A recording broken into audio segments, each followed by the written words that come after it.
Buenos días, está aquí también otra vez el mujer, la cuachera.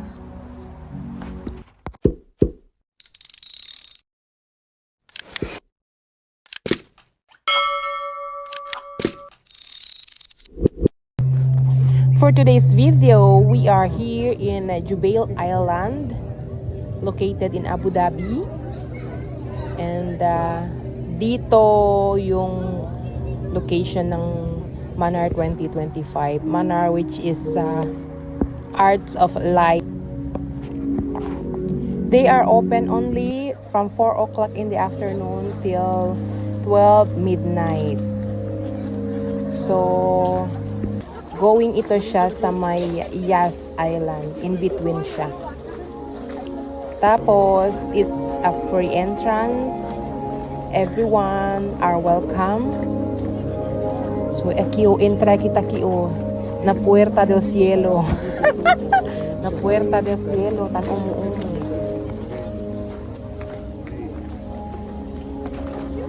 Actually, may mga designated siya na definition kung ano yung nakita natin, kung ano yung art na yon, pero hindi ko na nabasa. Para kasi akong papuntang langit. Pero parang tulad siya na nagsasanitize. Tapos ito naman yung Sea of Light, Sea of Stars. Yan. Malayo kasi ito sa city kaya hindi masyadong maraming pumupunta. Tapos, kailangan pag pumunta kayo dito, may sasakyan kayo, sumunod kayo doon sa mga signage nila, sa signboard. Kasi kung hindi, mawawala kayo tulad namin. Pumunta na kami dati dito, pero nawala pa din kami kasi iba yung entrance niya. Tapos, kung sasakay naman kayo ng bus, okay na din kasi yung stop niya, parang sa may parking area lang siya. Tapos maglalakad na lang kayo papunta sa may entrance. Every night may drone show sila, drone light shows. Tapos may mga tindahan din sila sa loob, may mga restaurant, cafe, shops, ganon. Kung hindi kayo mahilig sa arts, parang ang boring niya. Maganda din naman na siya, pero if I were to compare from that last 2023 Manar, the first Manar, mas maganda talaga yun sa may Lulu Island.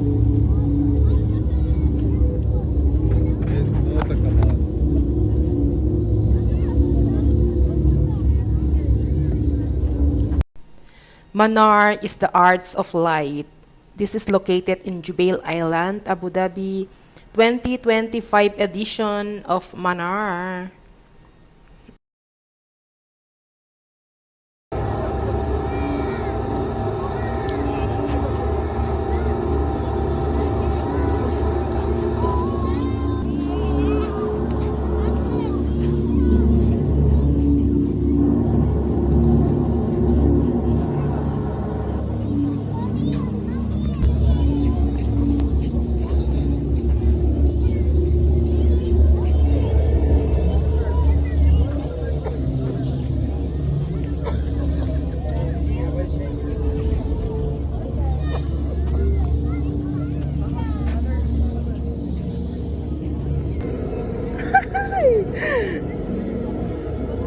Baka miedo, hindi mi cara talya o.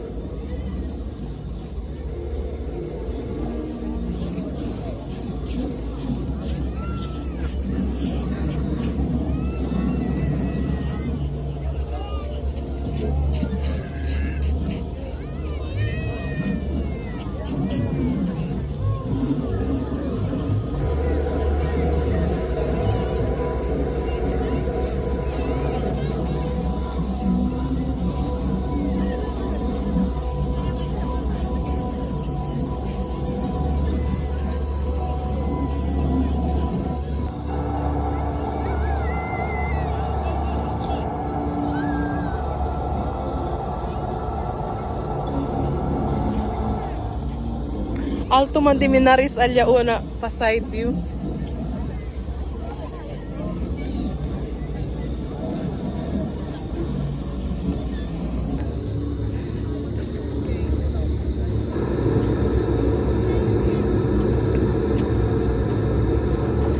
you are planning to visit Manar, Jubail Island, ay kailangan naka-comfy shoes kayo or slippers kasi it's sandy, buhangin yung dadaan, buhangin na maalikabok na mga ewan.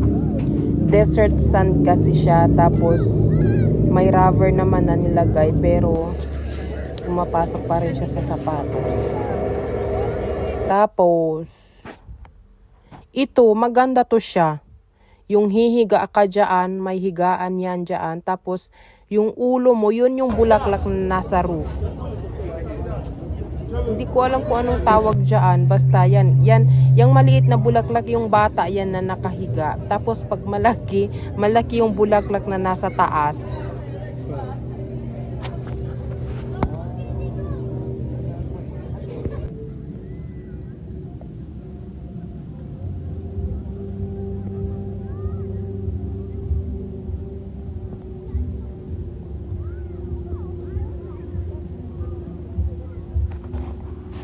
Yearly event ito tuwing December.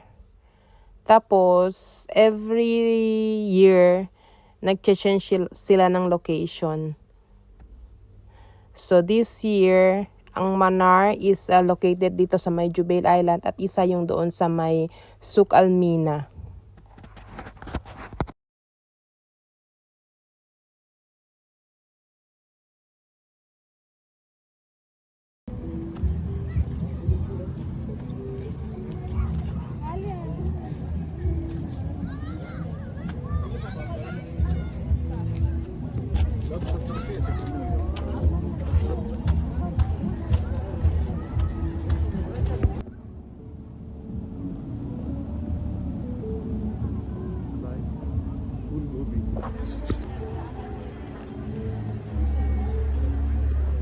Santan. It's santan. Red santan and yellow santan. So thank you for watching. Don't forget to like, comment, and share. God bless everyone.